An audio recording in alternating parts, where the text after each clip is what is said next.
खूप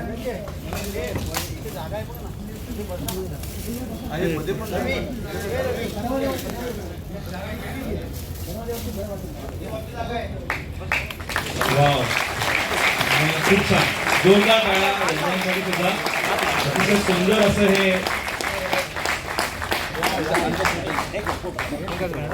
इथे बघा गणेशजींसाठी सुद्धा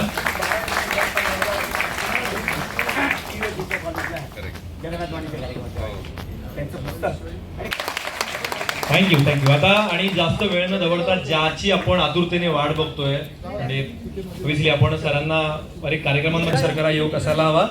जोरदार टाळ्यांमध्ये मी सरांना विनंती करतो की सर आपण मी चाळके साहेबांचे आभार मानतो. त्यांनी मला इथे आग्रहाने जबरदस्तीने बोलावलं.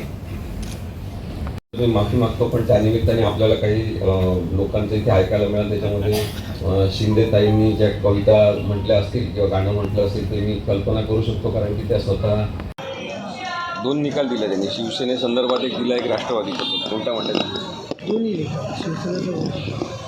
शिवसेनेसंदर्भातला जो निकाल दिलेला आहे, मूळ शिवसेना पक्ष हा एकनाथ शिंदेंना देऊन आणि शिवसेनेचं धनुष्यबाण हे चिन्हसुद्धा त्यांनाच देऊन ही एक राहुल नार्वेकरांनी खूप मोठी चूक केलेली आहे.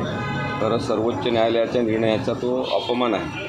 त्यांनी ज्या काही महत्त्वाच्या न्यायिक गोष्टी ठरवल्या होत्या त्याच्यामध्ये दोन गोष्टी महत्त्वाच्या होत्या की भरत गोगावले यांना व्हीप म्हणून मान्यता देणं बेकायदेशीर आहे असं सांगितलं होतं आणि एकनाथ शिंदे यांना गटनेता म्हणून मान्यता देणं हे सुद्धा बेकायदेशीर आहे सांगितलं होतं. आणि सगळ्यात महत्त्वाची बाब लक्षात घेतली पाहिजे की 10 शेड्यूलनुसार पक्षांतरबंदी कायद्याचं हे प्रकरण असल्यामुळे हे प्रकरण राहुल नार्वेकर यांनी शेवटचा निकाल द्यावा म्हणून त्यांच्याकडे पाठवलेलं होतं.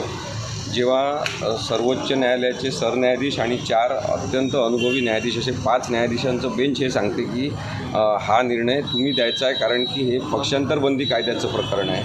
आणि राहुल नार्वेकर मात्र म्हणतात की हे पक्षांतरबंदी कायद्याचं प्रकरण नाही, त्यामुळे कुणीच अपात्र नाही. हा निर्णय पूर्णतः चुकीचा आहे, दिशाभूल करणारा आणि बेकायदेशीर आहे.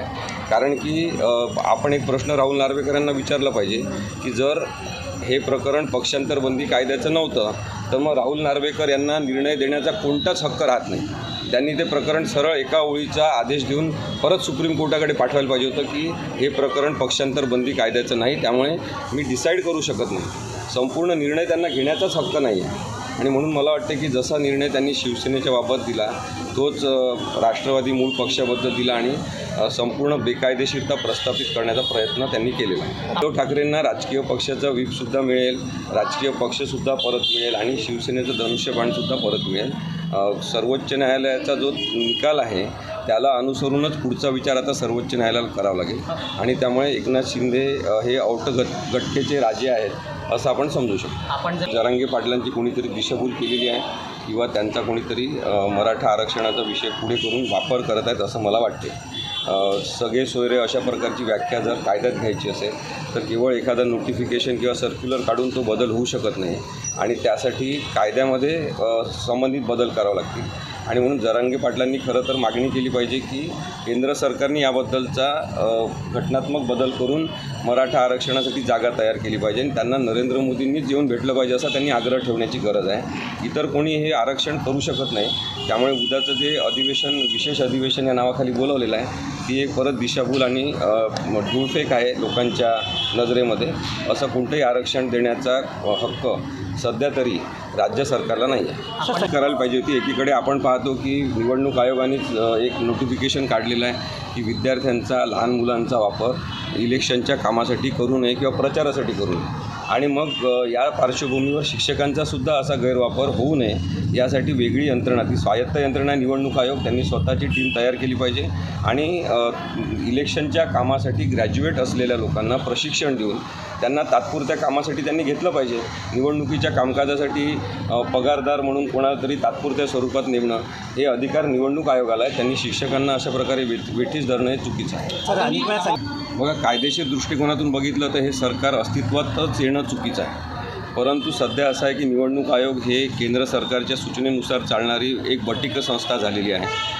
ते सगळे जे निवडणूक अधिकारी आहेत ते पाळीव अधिकारी आहेत तिथले, त्यामुळे त्यांना सांगितल्याप्रमाणे ते निर्णय घेतात. राहुल नार्वेकर हे कायदा धाब्यावर बसून त्यांना जसं सांगण्यात आलं तशा पद्धतीचा निर्णय देतात, हे माझं स्पष्ट मत आहे.